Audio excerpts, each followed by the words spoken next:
Olá, boa noite, boa tarde, bom dia. Como eu sempre digo, não sei que hora que você vai assistir a minha aula, mas enfim, vamos lá. Bem, nós vamos aqui falar de Direito Penal 2. Vamos terminar o sursi e dar início ao livramento condicional, tá ok? Ao livramento condicional. Muito bom. Quer dizer, na verdade nós terminamos sursi. Falamos aqui vários. A pergunta é: cabe sursi para crime hediondo? A resposta: depende. Depende, tá? Não cabe, apesar da lei dos crimes hediondos não vedar expressamente, né?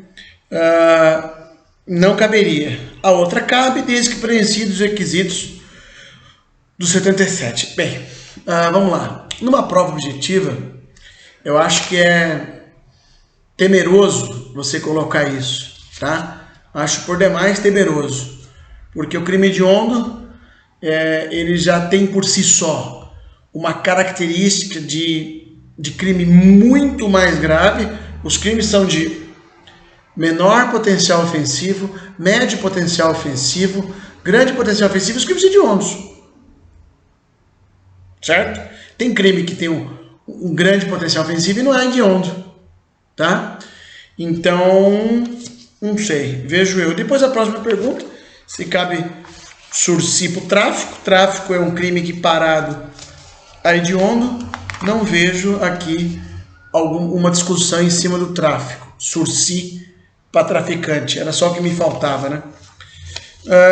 Muito bom. Falamos da prorrogação, certo? Falamos também a respeito da prorrogação do sursi, tá? Muito interessante essa questão. Depois, nós falamos de uma questão a respeito se era possível estar cumprindo um sursi por infração penal, simultaneamente por uma outra infração penal. Bem, sim, é possível. É o chamado sursi sucessivo, ou também chamado sursi simultâneo, né? Ele pode ser sucessivo ou não, né? O sursi sucessivo, ou seja, ele começa em um e fala: ó, dá um tempo aí, juiz. Eu tô cumprindo aqui um sursi, peraí que eu já vou cumprir, ele já entra em outro. E a pergunta é: e o sursi simultâneo? O sursi simultâneo, ele também é importante para que vocês entendam que, ao mesmo tempo, é perfeitamente possível cumprir um sursi simultâneo, desde que as condições não sejam conflitantes.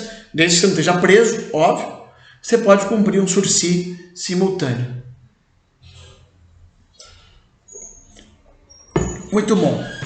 E uma última pergunta aí para nós encerrarmos sursi é a seguinte: quem está de sursi tem gozo dos direitos políticos? Pode votar? Bem, a resposta ela se encontra, pior que eu ia colocar aqui para vocês a Constituição Federal, eu coloquei o Código Penal aqui na minha tela aqui. Mas peraí, nós vamos falar de livramento, já deixei o livramento aqui na tela já. Mas é o seguinte, é assim, ó, eu vou falar para vocês. Bem, a resposta a pergunta é: quem está de sursi tem gozo dos direitos políticos? Tem gozo dos direitos políticos? Vamos lá. Precisamos ir para a Constituição Federal. Então, vamos lá para a Constituição Federal, artigo 15 da Constituição Federal. Ela fala o seguinte: é vedada a cassação de direitos políticos cuja perda ou suspensão só se dará nos casos de... É vedada a cassação de direitos políticos. Portanto, a regra na nossa Constituição Federal é de justamente o quê? é vedada a cassação. A regra não pode cassar. Vamos lá. Cuja perda ou a suspensão só se dará nos casos 1. De cancelamento da naturalização por sentença com trânsito em julgado. 2. Incapacidade civil absoluta. 3. Condenação criminal transitado em julgado enquanto durarem os seus efeitos. Professor, não ajudou em nada. Não ajudou em pissaroca nenhuma. Porque a pergunta é: o Instituto do Sursi, ele recebe, ele é processado, lembra que nós falamos? Ele é processado, ele é condenado e tem a execução suspensa. Certo? Que nem ele fala aqui, ó. É vedada a cassação de direitos políticos cuja perda ou suspensão não será. Condenação criminal com trânsito em julgado. Muito bom. Primeira corrente. Não, pois não é compatível com o exercício do direito de votar. Não é compatível com o exercício do direito de votar. Olha, veja só. E a segunda corrente, perdão? Sim, pois pressupõe condenação criminal transitar em julgado, requisito único para suspensão de direitos políticos. Enquanto durarem os efeitos da sentença condenatória, haverá suspensão dos direitos. Olha, gente, no meu modesto entendimento, e aí acompanhando uma boa parte da doutrina, entende o seguinte: houve trânsito em julgado? Não. Ele está de sursi. Ele está de sursi. Então, não tem porquê você cortar os direitos desse cara. Ué, e outra, o exercício da cidadania é um postulado sagrado. Né? Eu digo sagrado, pois não é sagrado, mas dentro do direito é um postulado sagrado. Então, por que você vai cortar? E outra, fazendo uma análise ainda da Constituição Federal, a regra é que não vai subsistir nenhum tipo de sanção, a não ser que você tenha um trânsito em julgado. Aí beleza, tranquilo. Agora, se o sursi vem num cenário de delitos de menor potencial ofensivo ou de médio potencial ofensivo, né? Poxa, por que tirar esse direito? Então, cabe, no meu modesto entendimento, é possível a pessoa estando de sursi exercer o direito, a cidadania ativa, que é votar, a passiva é ser votado. Professor, ele pode ser votado? Ele pode se candidatar? Vejo que não. Vejo que não. Por mais que você fale em ficha limpa, em trânsito em julgado, eu já acho aí um pouco muito. Votar, sim. Ser votado, não. Tá? Minha opinião, com alguns autores que seguem nesse caminho. Tudo bem? Tranquilos? Então vamos lá. Vamos a partir de agora...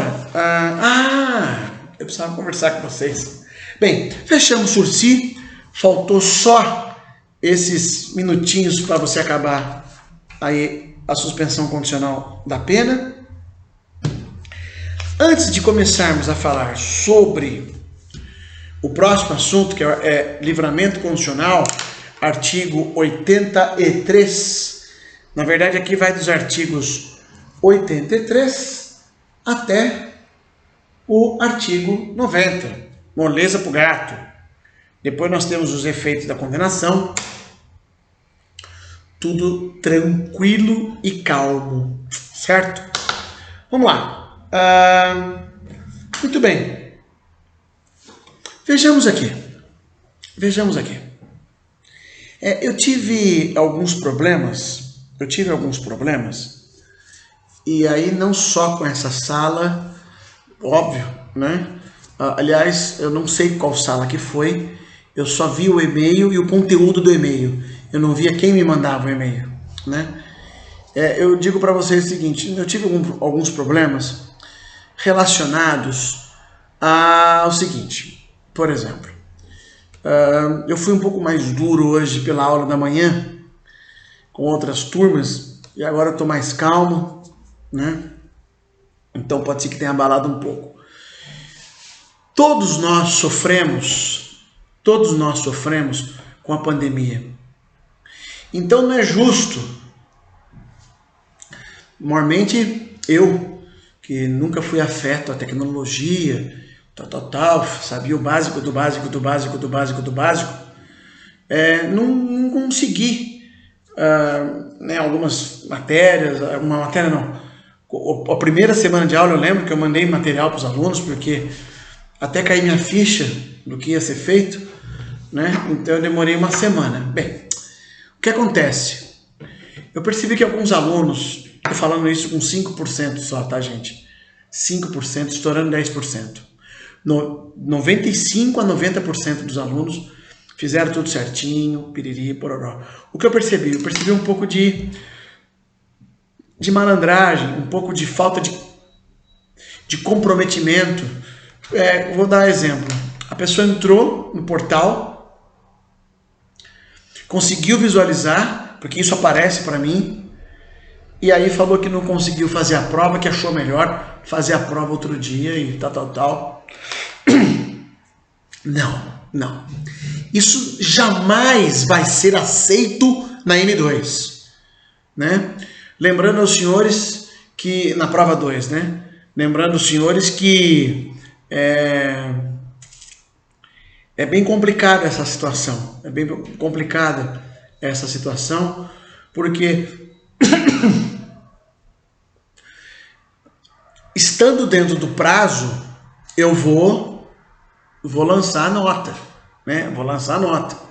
Então, agora, o que não pode acontecer é o seguinte: a pessoa não faz a prova, né? Fala que deu problema na internet, o portal fecha, por exemplo, meio-dia, né? A pessoa entra 11h59 para fazer uma prova que vai durar aí 40 minutos, né? Não consegue fazer, não consegue enviar e fala que deu problema e pede para fazer outra. Você tá de brincadeira comigo? Isso aí é me chamar de otário, tá? Então, não vou admitir nenhum tipo, né? Se você não conseguiu fazer a prova, o problema é seu. O portal tá lá, né? Não há, se você tá com problema na internet, procure uma internet, dá um jeito, se vira, cara. Se vira, sabe? Todo mundo aqui, cara, tá dando a mão. Eu recebi mensagens de alunos no Instagram, por e-mail. Ô, professor, o pessoal olha para mim, né, vê veinho, né, e tal. Professor, o senhor quer que eu te ajude? O senhor precisa de alguma força? Tem uma plataforma que é legal, professor. Ela é fácil. Eu passo do senhor passo a passo Pô, meu, isso aí dá vontade, cara, dá vontade de viver, dá vontade de me matar por esses alunos, tá bom? 90%, 95%. Mas os 10%, 5% acabam enchendo o saco da gente. Então não vou fazer nada para prejudicar a turma. Nada. Só não vou aceitar pedido depois que fechar o portal. Tá? Né? O meu tio tá com coronavírus, professor. Me abalou profundamente. O teu tio tá com coronavírus. Não é você. Tá? E assim vai. Eu vou citar aqui exemplo de uma aluna. Eu quero entrar em contato com ela, que eu sei quem é. Se ela pode divulgar o nome dela, se ela quiser. Acredito que não, enfim. Ela foi positivada com coronavírus, me mandou o exame por e-mail, né? Escaneou, fez os trabalhos, fez as provas e pediu desculpas. Né? Porque acho que um trabalho não tinha feito. Falei, pô. Então, bem, eu não posso falar mais nada dessa mulher, mas ela não tem 20 anos de idade, um pouquinho mais, entendeu? Ela, ou seja, deve cuidar de uma família, enfim. O que eu quero dizer, tá? Tem muito mais o que fazer do que muita gente que não está fazendo pissaraca nenhuma, a não ser assistindo as aulas. Tá bom? Então, eu não vou admitir trabalho fora de prazo, eu não vou admitir que você não conseguiu fazer a prova por conta de portal, de internet, da casa do chapéu. Tá bom? Por favor, eu peço encarecidamente aos senhores. Se você não gostou, você faz o requerimento para coordenação, tá? Prazo eu dei, tá tudo dentro do regimento da faculdade, né? Mesmo em época de pandemia, de pandemônio, da ponda, entendeu? Tá tudo certo, tem prazo. Dia 20 de junho, sei lá que dia que vai é o prazo final, tá lá, eu vou passar para cada turma. Tudo isso que eu tô falando, eu vou elencar tudo o que aconteceu, todos os casos que estão todos guardados, né, todos no meu e-mail. Pontuar que eu não vou aceitar nenhum tipo de desculpa, de chicana, de empreitada criminosa, porque é quase um estelionato isso aí, é querer enganar, manter em erro, tá? Para conseguir uma vantagem, não é econômica, aliás, é até econômica, né? Senão vai ficar DP, né? Tudo bem? Não estou aqui acusando ninguém de crime, não, tá? Só quero que vocês tenham consciência que do jeito que é ruim para todo mundo, do jeito que estamos trabalhando aqui incessantemente para conseguir levar isso para vocês, o que a gente espera de uma mísera minoria, porque a maioria é para esse aluno que eu estou falando aqui agora. Dá vontade de ficar aqui, com todos os problemas que nós estamos passando, todo mundo nervoso, com confinamento, né, com alguns parentes, né, adoecendo, tá bom? Por favor, gente, sejam mais honestos com vocês, tá? Vamos lá. Livramento condicional, muito bom. O livramento condicional é o seguinte, eu vou ler para vocês, vocês vão falar, puta professor, qual que é a diferença de livramento e sursi? É a primeira pergunta.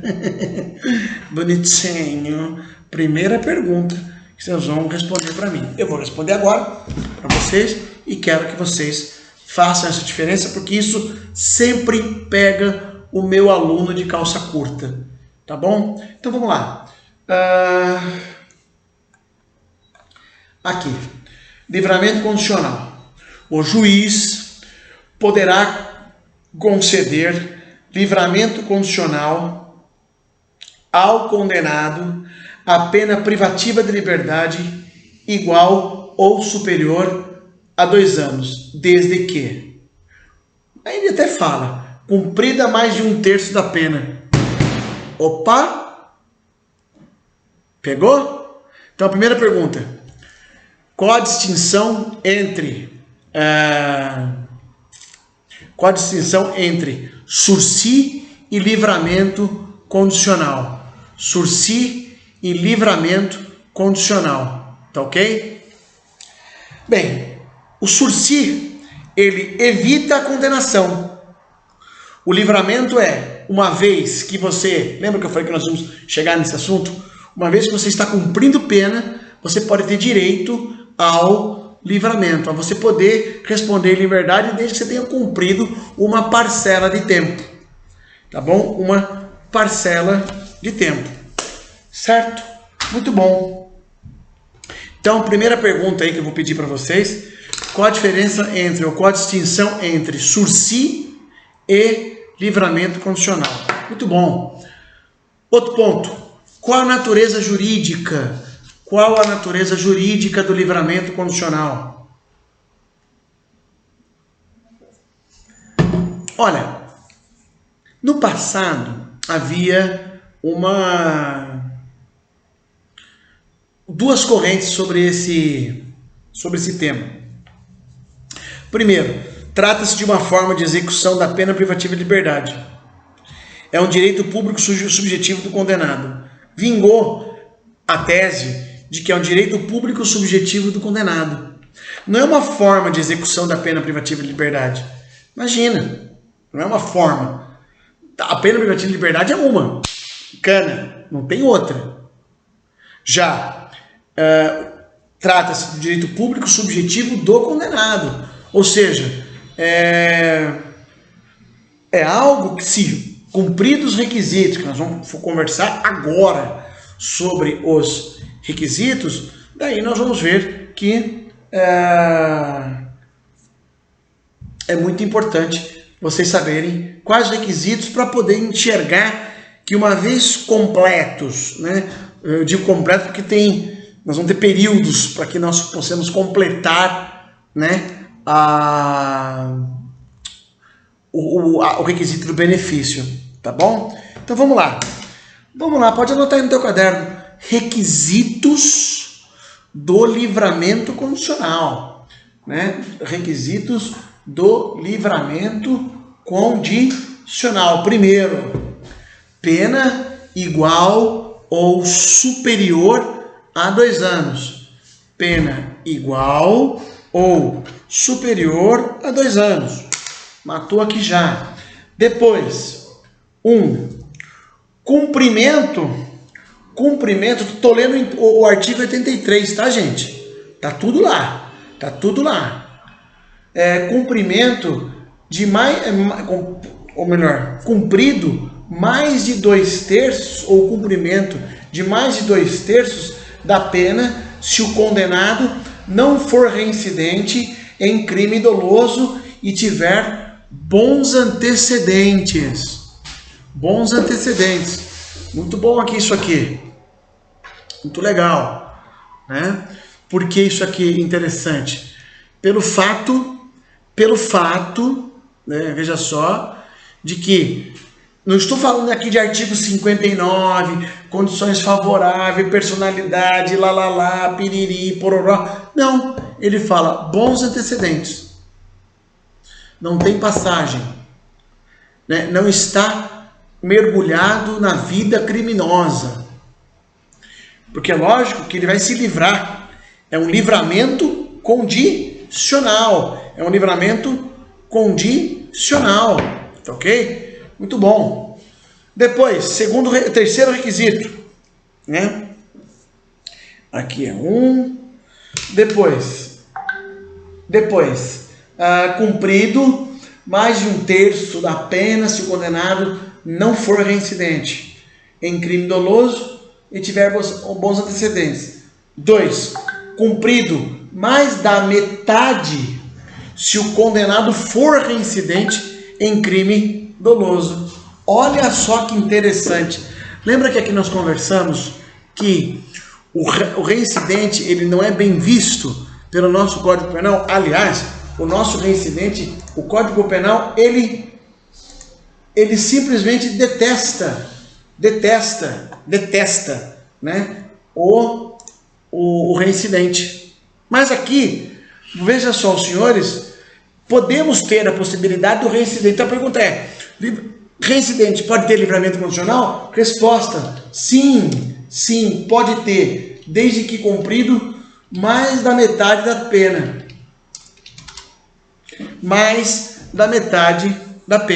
Beleza? Muito bem. Onde estou? Terceiro requisito, inciso 2, que o caput é um requisito, depois o inciso 1 é um segundo requisito, o inciso 2 é o terceiro requisito, inciso 3 é o quarto requisito, tá bom? Comprovado, bom comportamento durante a execução da pena, que é o chamado bom comportamento carcerário. Aliás, aqui falar uma coisa para vocês, o livramento condicional, isso aí que eu precisava falar, acabei de ver aqui, por isso que eu gosto de sempre estar com o Planalto na mão, porque ele acaba dando eu quero que vocês anotem aí, o inciso 3º foi alterado pela lei 13.964 de 2019, certo? É o pacote anticrime. Certo? 13.964, é isso mesmo? 13.964, 2019. Ele inseriu alguns requisitos aqui, por isso que é bom a gente conversar sobre isso. É importante, né? Você aí daqui a pouco, muito embora ainda no começo da faculdade, mas daqui a pouco você pode pintar uma prova aí, e tá novo isso aí, se eu não me engano, essa lei é de setembro ou outubro do ano passado, Então tá muito novo ainda, tá bom? Então vamos lá. Bom comportamento durante a execução da pena, que é o chamado bom comportamento carcerário, né? Depois, não cometimento de falta grave nos últimos 12 meses. Falta grave, o conceito dela vem disciplinada na lei de execução penal, certo? Mas briga, né? Matar o outro detento, tentativa de evasão ou evasão, tá? Só para vocês terem uma ideia. Depois, bom desempenho no trabalho que lhe foi atribuído, certo? Bom desempenho no trabalho que lhe foi atribuído. Depois, aptidão para prover a própria subsistência mediante trabalho honesto, né? Bem, aqui ele vai ter que provar, ele vai sair do livramento condicional, ele vai sair da cadeia e vai ter que provar por A mais B que ele tem condições de se manter. Aqui é um requisito aqui que eu tenho, infelizmente, alguns questionamentos, né? Alguns questionamentos. Tá? A gente sabe da dureza da vida carcerária, que é o cara sair, conseguir um emprego, conseguir uma confiança, né? Mas tudo bem, tá lá na lei, né? Isso aí. Mediante trabalho honesto, o cara fala, pô, eu consigo trabalho, eu vou vender droga de novo, tô vendendo, sou vendedor do que de droga, não dá, né? Muito bom. Inciso 4. Tenha reparado o dano, salvo efetiva impossibilidade de fazê-lo. Tenha reparado, salvo efetiva impossibilidade de fazê-lo, o dano causado pela infração penal, né? Já conversamos isso em várias oportunidades.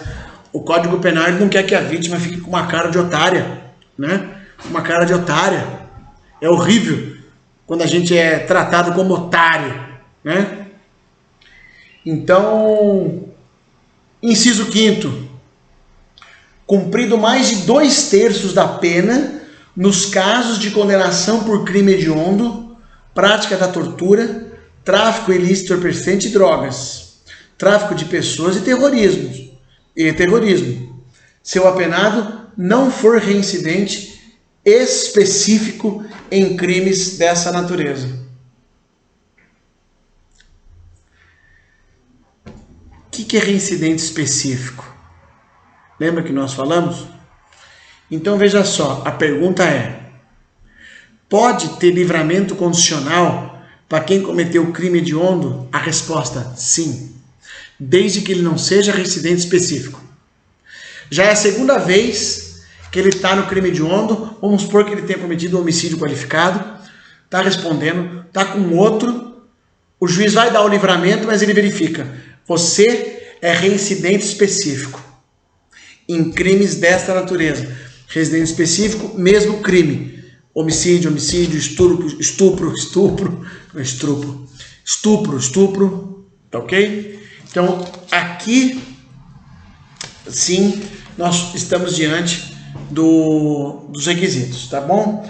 Muito bem, acabamos o artigo 83, vamos agora fazer uma pausa aqui no nosso intervalo, e aí nós já voltamos para nós concluirmos o artigo 83, tá bom? Até daqui a pouco.